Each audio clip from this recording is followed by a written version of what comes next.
You never imagine that the worst moment of your life will begin with a notification sound. Not a scream, not a phone call, just a soft vibration in your pocket, the kind you ignore 100 times a day, until the day it rewrites your understanding of fear. I was standing in my kitchen when my phone buzzed.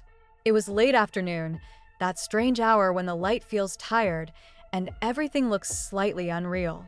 I remember thinking about dinner. I remember the hum of the refrigerator. I remember being calm. That detail matters because calm would soon feel like a myth I once believed in. The message came from an unknown number. No greeting. No explanation. Just a video file and a single line of text. Watch until the end. I almost didn't open it. That hesitation, those 2 seconds, are the last moments of my old life. The video began abruptly. No fade-in, no context. The camera was shaking, handheld, too close to whoever was filming. The image was dark, lit only by a yellowish overhead light that flickered like it couldn't decide whether to exist. I saw fabric first, a seatbelt, the interior of a car. Then I heard breathing. Small. Fast. Uneven. My child's breathing. I didn't scream. I didn't move. My body froze in a way I didn't know was possible, like every system shut down at once except my eyes. The camera tilted, and there was my child's face. Not smiling, not crying, just staring straight ahead with that empty, stunned look children get when they don't understand what's happening but know it's bad. There was duct tape over the mouth. I dropped the phone. It hit the floor, but I grabbed it instantly, my hands shaking so hard I could barely hold it. The video was still playing. A gloved hand entered the frame briefly, adjusting the camera, then disappeared. No voice. No accent. No threat spoken aloud. Just silence, breathing, and the sound of a car engine idling. The video ended after 23 seconds. My heart was pounding so violently, I thought it might tear itself out of my chest. My ears rang. My mouth went dry. I tried to speak my child's name out loud, but no sound came out. My legs gave way, and I collapsed into a chair, staring at the phone like it was a live grenade. Another message arrived almost immediately. Do not call the police. Then another. We know where you are. Then another. We know what time your child gets home. Time collapsed. Every thought turned into noise. I couldn't breathe properly. My brain jumped in all directions at once, searching for logic, for denial, for anything that would make this not real. I told myself it was fake. It had to be fake. Videos can be edited. Faces can be copied. I had heard about deepfakes, about AI, about scams. But I knew my child's face. I knew the tiny scar near the eyebrow. I knew the way their chest moved when they were anxious. You can't fake that, I told myself. You can't fake a parent's instinct. My phone vibrated again. This time it was another video. This one was indoors. A small room. Beige walls. A single bare bulb hanging from the ceiling. My child was sitting on a mattress on the floor, hands bound, eyes red. The camera lingered longer this time. 30 seconds. 40. A full minute of agony. A message followed. Transfer $50,000 in crypto. You have 2 hours. If you block us, we disappear. My body went cold. I checked the time. My child was supposed to be at a friend's house. I called the friend's parents with shaking hands, barely able to form words. No answer. I called again. Voicemail. I opened every app. Location sharing. Messages. Photos. I searched obsessively for any sign that my child was safe. Nothing. No replies. No activity. Silence everywhere. The scammers, no, the kidnappers were still typing. They sent me a screenshot of my social media profile. My photos. My posts. My comments. They highlighted details I had forgotten I'd ever shared. School events. Weekend routines. A picture of my child in the backseat of the car from months ago. We know your habits, the message read. That was the moment panic turned into something darker. Something primal. A sense that I had been watched for a long time without knowing it.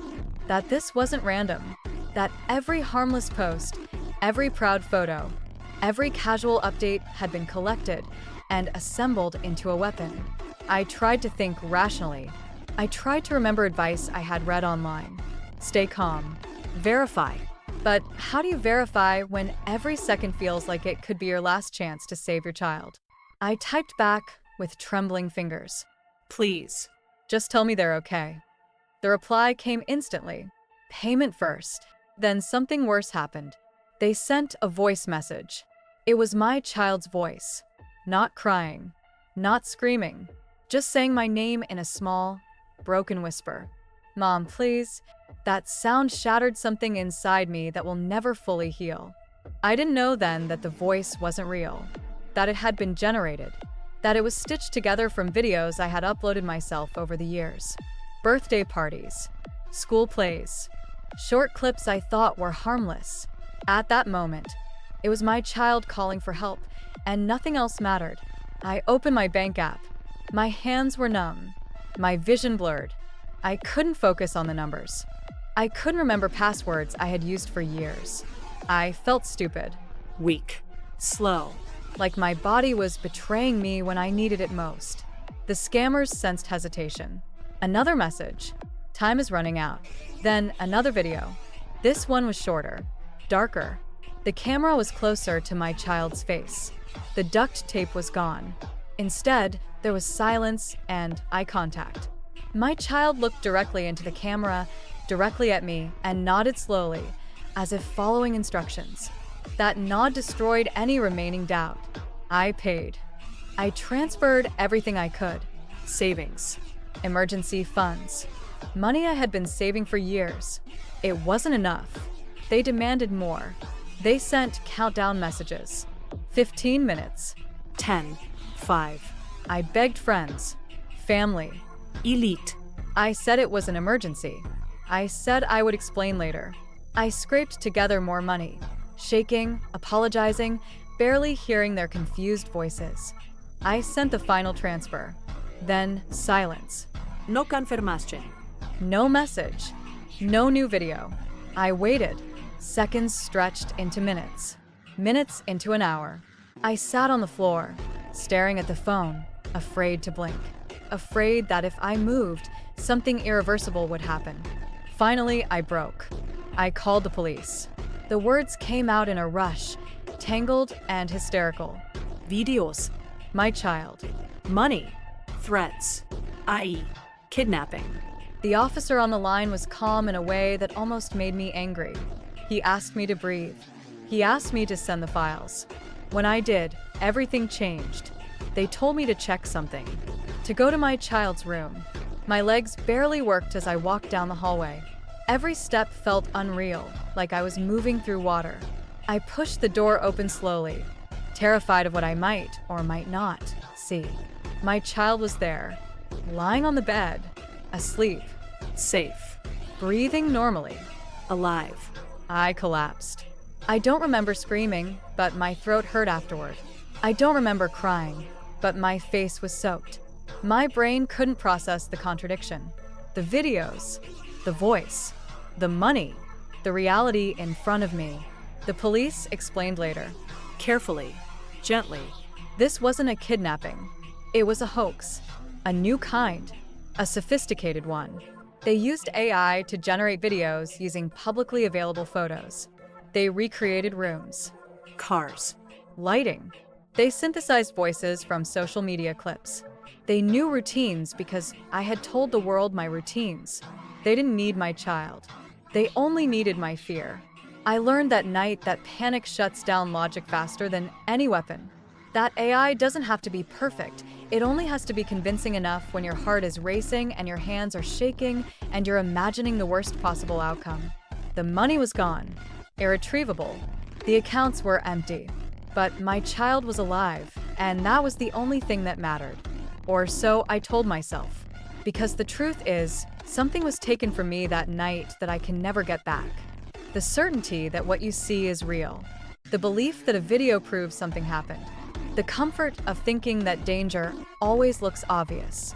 Now, every notification makes my heart jump. Every unknown number feels like a threat. I barely post anything online. No photos, No locations. no details. Silence feels safer than connection.